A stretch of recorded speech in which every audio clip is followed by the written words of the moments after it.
As we move on to step 2, we can see that the lessons are amplified, such as long and short E, also capital letters, and we have some themes for emerging writing.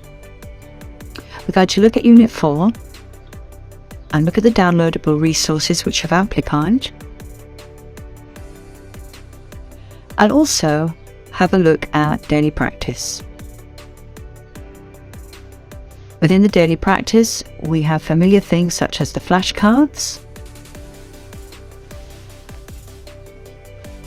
and also tips for teachers. Blending and segmenting has advanced, and we have now more complicated words on the right hand side and easier CVC words on the left hand side.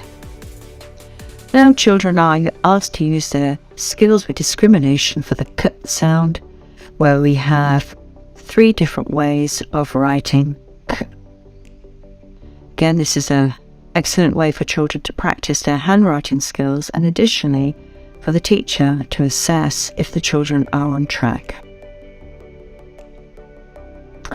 And then children are offered the opportunity again with their emerging handwriting skills to write. And I can save my progress or move on.